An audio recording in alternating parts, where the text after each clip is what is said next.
Hello, my name is Alicia Osei, and I'm here to do the presentation of Unit 7 assignment. That's the structure and the function of the body system. And this is going to be my slide. Digestive system is where food are break down into small pieces.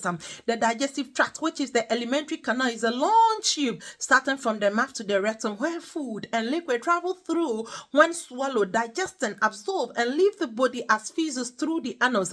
There are also accessory organs that play important role in digestive system, and that is they are liver, gallbladder, the pancreas, tooth, trunk, and the salivary glands. Without these the help of these accessory organs, digestion cannot function well.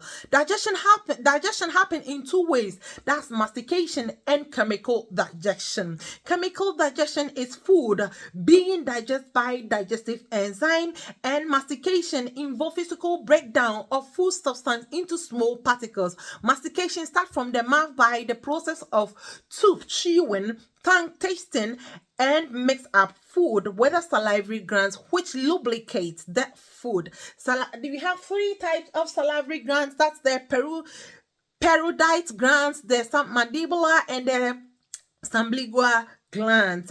The salivary glands produce enzyme called amylase, which initiates carbohydrate digestion. And after this process, food chewed now become bolus. Bolus simply means food that has been chewed up. And after this process is the glutination process. The glutination is swallowing of the bolus through the esophagus with the help of peristalsis, which relax the muscle for the bolus to push down into the stomach.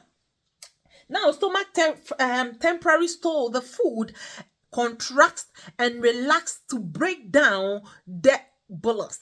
The stomach also produces enzymes and special cell like hydrochloric acid, which breaks down food, and digestive enzyme was placed on the proteins. And it's also hydrochloric acid also maintain low pH to promote growth of microorganisms, facilitate absorption, maintain low pH to activate pepsinogen to form pepsin. The gastric juice of hydrochloric acid also kill bacteria.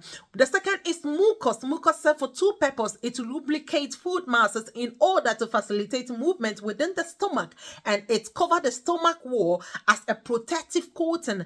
Pepsin begins to form proteins. After this process, the bolus then tend to chyme. Chyme simply means partially food being digested. And this chyme will pass through the pyelonosphincter into the small intestines, and the small intestines breaks down the chyme into smaller pieces by the use of digestive enzyme to produce nutrients like protein to amino acid. As a result, starch digestive enzyme to produce monosaccharide, and triglyceride digestive enzyme to produce fat and lipids. Now, the small intestines have three parts, and its function play major role in the digestive system. And the first one is duodenum, which mix food with digestive enzymes and bile to digest chyme. And the second one is it absorbs sugar, amino acid, and fatty acid from the digestion through the bloodstream, and it's able to absorb this nutrient because it's lying in finger like a projection called villi, and the villi and the microvilli increase the surface area of the small intestines, which increase the absorption of the nutrient by diffusion. Ileum is the last part, and ileum further the digestion, which duodenum and duodenum did not absorb. Ileum absorb vitamin, mineral, carbohydrate, proteins, and water from chyme for body consumption. There are also accessory organs that helps in digestion, as I said earlier. And one is liver. Liver is where the blood in the stomach and the small intestines passes through, and liver produces bile, which helps turn fat into fatty acid for body consumption. Gallbladder just store the bile and then release it when needed by the small intestines to use. Pancreas produces important enzyme like trypsin to digest protein, amylase to digest carbohydrate, lipase to digest fat to fatty acid. Then the small intestines also produces enzymes like for digestion, enzymes like maltase maltase enzyme to break down maltose to glucose, lactase enzyme to break down lactose to daily sugar, lipase breaks down liquid and fat to fatty acid, glycerol, and other alcohol.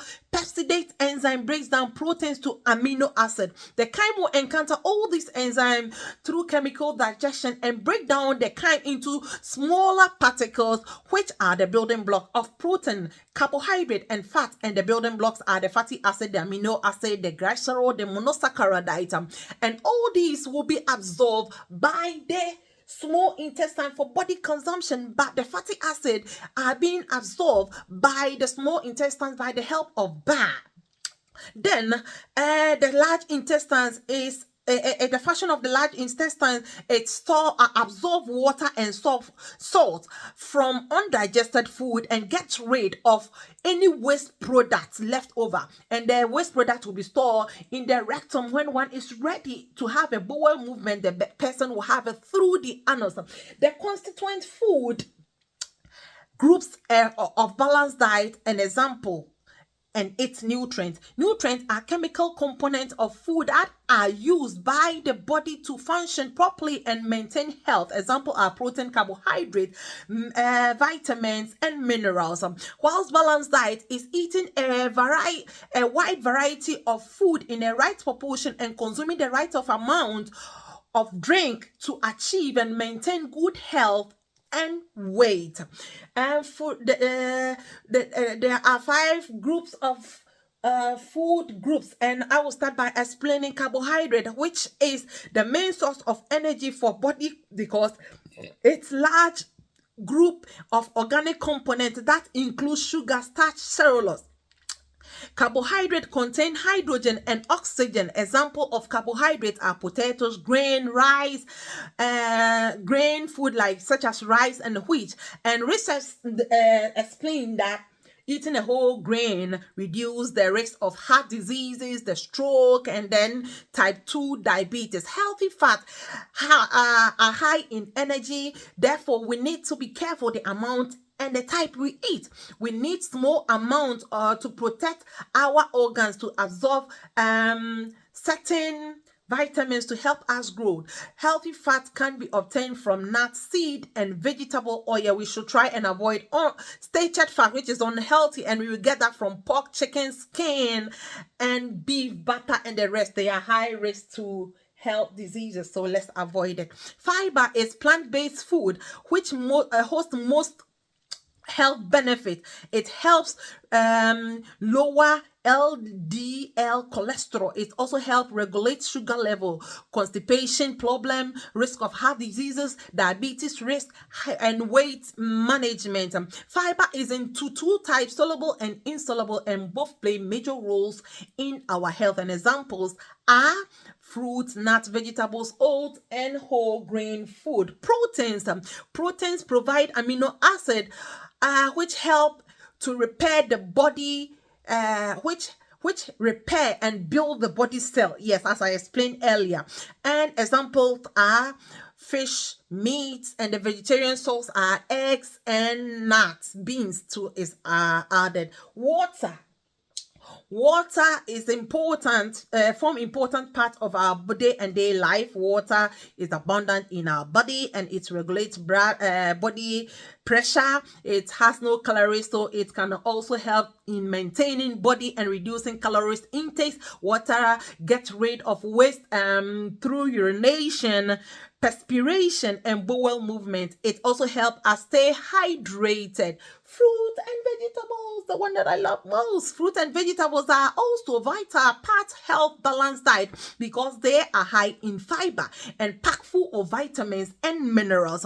Different colors indicate different nutrients that you gain for the body. And examples of fruit and vegetables are fruits, orange, mangoes, and grapes. And then examples of vegetables are green pepper, tomatoes, and carrot. Now, food that we get protein to produce amino acid, and then fruits and vegetables also produce protein, that is minerals and vitamins. So we should know the kind of food that we eat to know the kind of vitamins that we gain for our body. I will end my presentation by saying, eat rainbow and embrace variety of the day. Thank you.